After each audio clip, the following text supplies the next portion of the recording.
Calaroga Shark Media.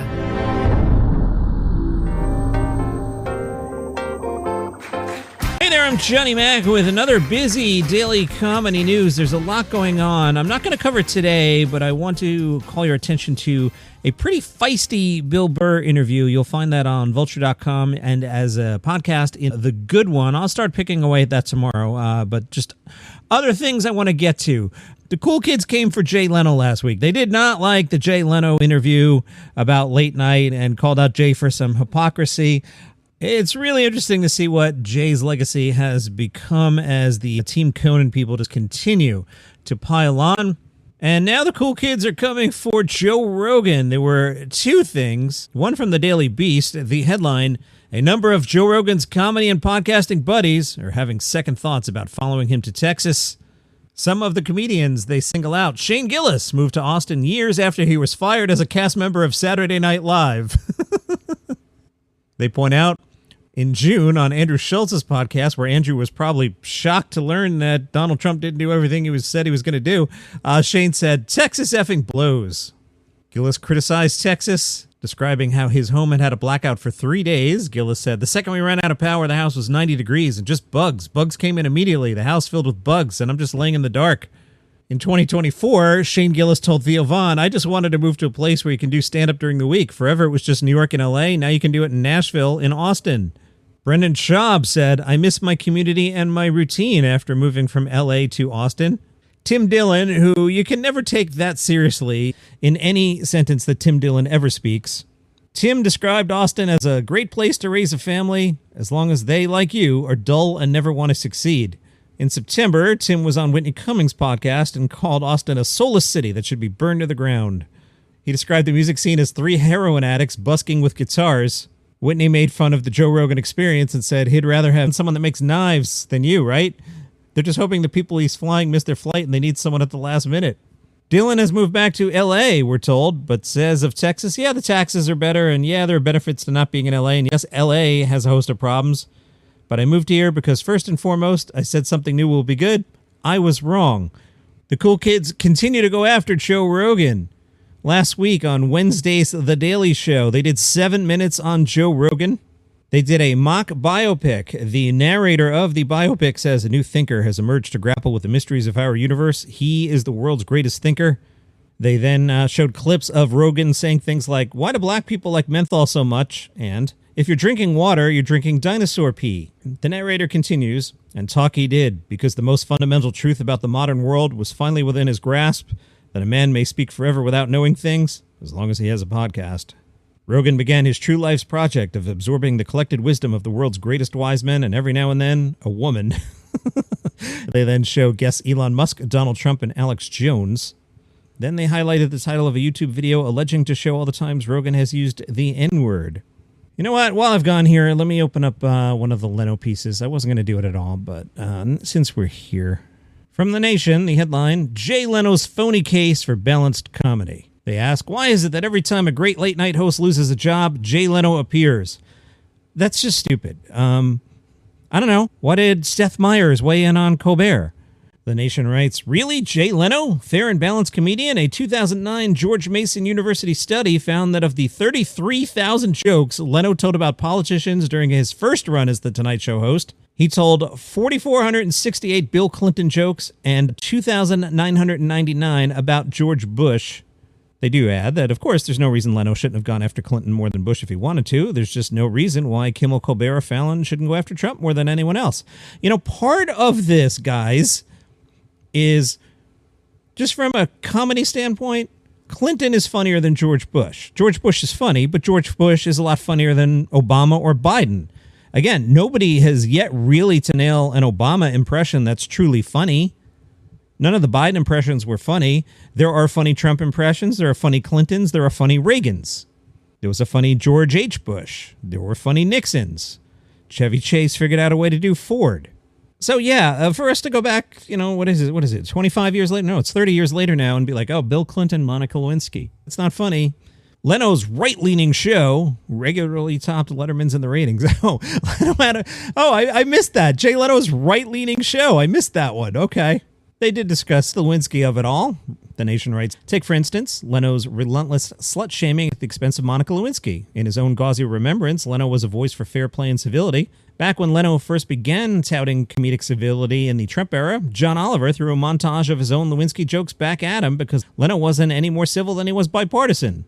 Leno certainly wasn't alone in going after Lewinsky. Bill Maher, David Letterman, Maureen Dowd, among many others beat up on her. The difference is that Leno has a particular talent for dressing up his cruel streak in a folksy style of, "Did you hear this?" water cooler banter. That's fair. Then The Nation is mad that Leno made jokes about someone named Stella Liebeck. They write, that name is largely forgotten now, but she was the 79-year-old woman at the center of the McDonald's hot coffee lawsuit. They end their piece with, if Leno's first comedic reflex is to side with a multi-billion-dollar fast food chain over a scalded grandma, it's no surprise that he sides with our babbling dictator president when he feels late-night comics are too mean to him. I mean, yes, we all feel bad that a woman got burned with coffee. But of course, the joke is, did you not know that coffee's hot? I mean, I just don't get it, guys. At some point, comedy is going to make fun of something and someone. Oh my goodness, I'm like 10 minutes in, and I didn't even mean to do that story. We're going to be long today, friends. Let's get to it, John. Okay, sticking with late night for a second. Late Nighter points out Stephen Colbert had good ratings. He had an average weekly share of 12.63% among total viewers in his first full week of shows since CBS announced the cancellation. He logged his best ratings in over 2 years with an average of 3.05 million, more than the other two shows combined. Again, to be fair, Jimmy Kimmel's in guest host mode. In the 18 to 49 demo, Colbert's weekly average jumped 64%. Again, I'm sure a lot of that was the curiosity on the Monday. The Letterman podcast. Great podcast. Check out the newest episode. They have Letterman's former producer, Morty, and a famous radio DJ and former guest on this program and personal friend of mine, Alex Bennett, are the guests. Mike and I are planning on doing something to talk late night and late show. South Park had good ratings as well. In the 3 days after the premiere of the episode in which we see Donald Trump in bed with Satan, it got 5.9 million cross-platform viewers, including on-air replays. That's a 68% improvement on the season 26 premiere. There was no episode last week. This week, the trailer suggests that we'll see Donald Trump grabbing Satan's leg under the table. I'm sure that will go over well in some parts of the Capitol. Sam Bee was on Tom Papa's podcast and weighed in on Colbertgate.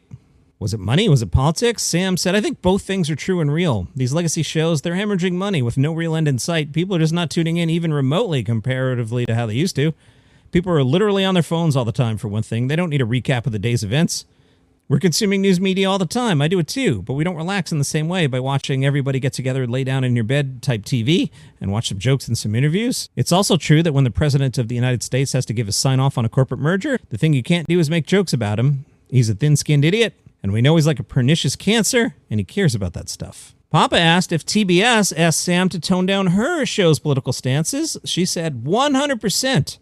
When a huge corporate merger is happening, nobody wants to cause trouble. Business trumps everything. Everything you think is important is absolutely impotent. It's not even a consideration. Sam's insight into ending The Late Show is it's so much easier for them to cut The Late Show loose with this merger coming down the pike. Probably the most agonizing decisions they were having were about how do we float this? How do we not get a lot of blowback? You know what? I was going to tell you about the Toronto Comedy Festival. We'll do that tomorrow because it's not until September 18th. I'm seeing nothing but great reviews for the new Naked Gun movie, which, first of all, is amazing. And congratulations to them. Liam Neeson was asked other movies he enjoys. He said Mrs. Doubtfire springs to mind, and the outtakes were extraordinary, too. And they are part of the movie, too, actually in the credits. I once shared a taxi with Robin Williams and a few other actors, and he started rapping on some politician. I remember thinking, this is maybe what Shakespeare would have been like. Just this incredible stuff pouring out of his brain and his mouth. He was a genius. Comedian Kountry Wayne, with a shocker on social media. He said, I got to come to Facebook because y'all have been here since day one. Y'all are the reason I'm really able to sell tickets, and y'all have been the reason I've been sustaining off stand-up for the last 10 years. So I had to come live and tell y'all, hey, everybody, I love y'all, but when it comes to stand-up comedy, my last show will be October 4th at the Cobb Energy Center in Atlanta for my Amazon special. Wow. Sad to hear that. I also hope this isn't a Craig Robinson situation where he's just trying to get attention because that would be really, really lame. Wayne said, now a lot of people are like, Wayne, You're leaving millions of dollars on the table, but the reason being, I tell everybody when God tells you to move, you got to move sometimes. Sometimes you got to lose to win. Everything I got going right now, I put on the back burner for stand-up for years. If y'all can remember back in the day when I went and did stand-up, I had to stop doing social media content. Everybody was mad I had to leave social media, but I had to leave social media to become the person I am in stand-up today. Now, I'm leaving stand-up because there's a lot of stuff in Hollywood that I got going on, and God got a lot in me in creating these ideas I put together, which is the ideas you love. Billboard put out their report of the biggest tours. Beyonce led the way in June. Joe Coy sold 42,000 tickets across 10 shows. He grossed $2.6 million. Nikki Glaser grossed $3 million, 43,700 tickets across 20 shows. Gabe Iglesias, $3.2 million, 52,600 tickets, 9 shows. Nate Bargatze, $3.6 million, 44,900 tickets, 6 shows. Dude, keep doing comedy. Stop with the theme park nonsense. Matt Rife grossed $4.2 million to lead the pack, 52,000 tickets across 5 shows. Some other shows making some money. Tina Fey and Amy Poehler grossed $2.2 million. Jon Stewart, John Mulaney, and Pete Davidson together, $1.4 million. And in Dublin, the two Johnnies, Johnny Smacks McMahon and Johnny B. O'Brien, $1.3 million. Bouncing a lot of stuff today, which is always a good problem to have in the summer. VoiceMag.uk has been catching up with comedians who were performing at the Fringe, now underway. One of them is Aidan McQueen, who self-describes as a stand-up comedian from Ireland and a woman who's been through just enough therapy to monetize her emotional chaos. Waiting for Texto is my one-woman comedy play about heartbreak, grief, and healing in the age of WhatsApp, yoga, and passive-aggressive self-help memes. Have you done Fringe before? Yes, I've done the stand-up trenches, flyering in the rain, performing to 3 Men Called Dave, and coming home with trench foot and a new joke. This year with a full-length solo show, I'm more prepared. I'm pacing myself. We keep hearing about the pacing. Isn't that interesting? I'm pacing myself and bringing a collapsible stool for when I want to cry in the street with dignity.